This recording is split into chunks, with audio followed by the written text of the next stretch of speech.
So Lincoln Riley now joining us live. Coach, my one question was, you didn't have a lot of time. And whereas in high school recruiting, you can get a very good evaluation. He's this kid maybe be harder to coach.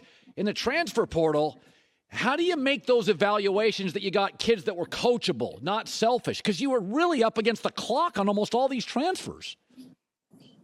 You're right. No, we were. It was, we knew we had to add a lot quickly. We put a little bit less emphasis on what the position was and more on the evaluation of film was easy. It's actually easier than high school because you're getting to watch most of these guys playing college. The tougher thing was, are we finding guys that really, really want to be at SC? They want to be at a part of changing the culture and trying to get this program back on track. And that was the number one goal. And we had conversations. We had to make decisions quickly. And I think fortunately for us, we hit on a lot of guys that have really done well for us there. Well, you had Caleb Williams and Jordan Addison, and you can tell they're hard workers. You can't get that good together without being a hard worker. That's the obvious stuff. Is there anything that's a little better today that, you walk in, you watch one practice, that's all you got to look at in a little bit of film. Is there any part of the team today that you look at and think, we're a little better here than I may have initially thought? The culture, the buy-in. I mean, without a doubt, that was the number one concern. And how are all these guys going to fit? How do you take players from other schools and kind of blend them together with guys that were previously here? And how do you take all these different people and kind of get them united under one common theme? And that is, again, getting this program back to where we all believe it should be. And the buy-in has been awesome. The staff's done a tremendous job, and the players have accepted one another.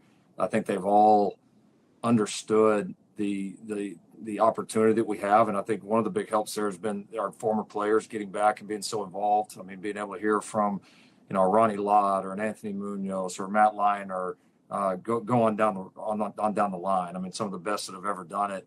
I've been here and have talked to our guys about what this means and what this place can be. And I think that's been a huge part as well. Your recruiting went very well, number one transfer portal. But I told a couple friends, I said, they got to get out in the field and score points. People have to see this offense.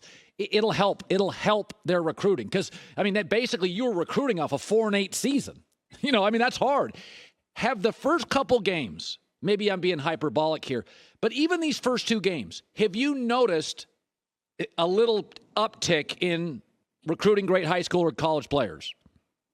Absolutely. There's proof of concept, right? There's excitement and history of the program and all that, which has been great. And we've been able to certainly talk about that with our recruits. But now that they can see the product on the field, they see the way that our guys are playing, they see the success, and I think they see the momentum from the offseason of the program starting to show up on the field.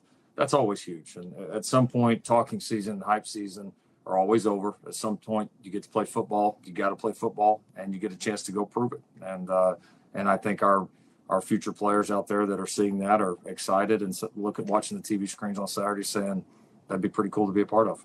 So all of a sudden, I hear a story this week. Oh, boy, this is a playoff team. And, oh, boy, Caleb Williams, Heisman. I'm like, holy smokes, people, slow down here. How do you – many people say you've exceeded expectations. So how do you – it's like, hey, guys, Fresno State's actually got NFL players all over the offense. How do you – and I've seen a lot of Fresno State USC games. Always tight. They're going to have 25,000 people in that stadium too. How do you bring down the hype a little but still be positive, optimistic in the growth trajectory? I think stay consistent with our message. From day one, we've laid out our expectations for the guys. We've laid out what we want them to do. We've laid out what the season's going to be like, the ups and downs that we're going to face, the challenges. Even after, a big road win against Stanford, there were so many things that we've got to do better. And I think our guys felt that from our staff this week and from our leaders. And so we're not going to all of a sudden change our message, our approach, or the way we practice just because we won a couple of games. We've won a couple of games because we've practiced hard and we've had a good approach, but other teams are going to improve too. And if you want to be great, you want to be one of the teams there at the end competing for a championship, you have to get better throughout the year. So we're going to stay consistent. Our guys are going to get challenged each week the same way. And they are going to be expected to continue to respond. Is the offense better more quickly than you thought it would be? Did you think you'd be here at this point so quickly? We've had some good stretches of ball. It's been good, having obviously a pretty experienced offensive line, and I think those guys have really, been the key here in the beginning. And then we've got some explosive skill players that give some people problems. It's still 2 games in. I mean, really, our first offense has played 2 halves of football, 2 good halves of football. We didn't play very well in the second half against Stanford, and so, it's the good is good, the bad is too bad. It's not good enough right now. Right. We've got to raise that kind of bottom level of our game. So I'm excited about what we're doing on that side, but still, again, long ways to go. We know we'll get everybody's best shot.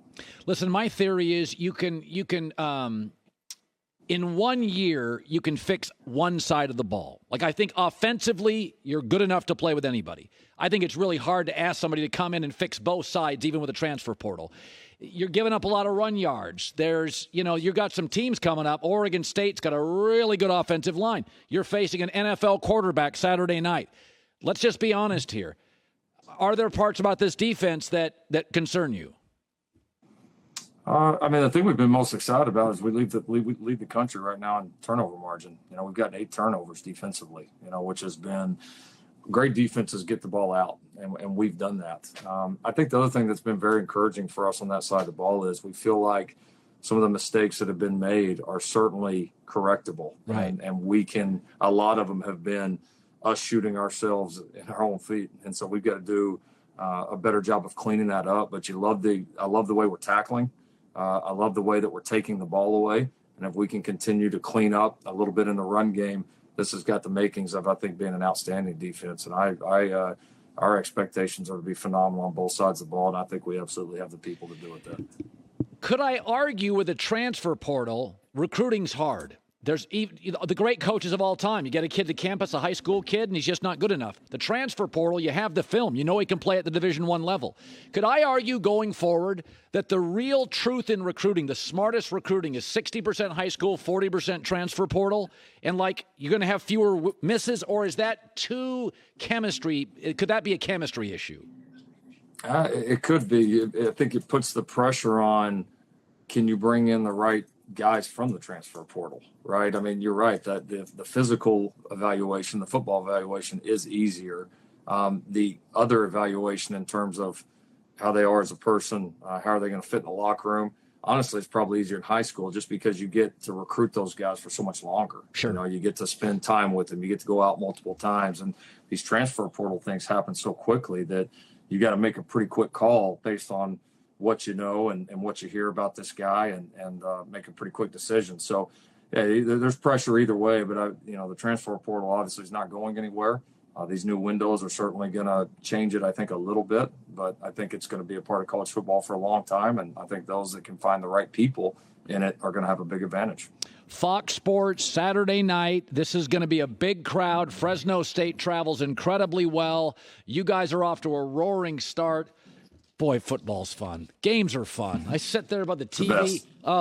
Is it the best? Saturday, I sat there for 11 hours watching college football. It just doesn't get better than that. And great seeing you, Coach. Hi, everybody. Thanks for watching. Subscribe here to get the latest from the show. Also, be sure to check out more of the best clips from The Herd or go watch a few segments from other shows on FS1.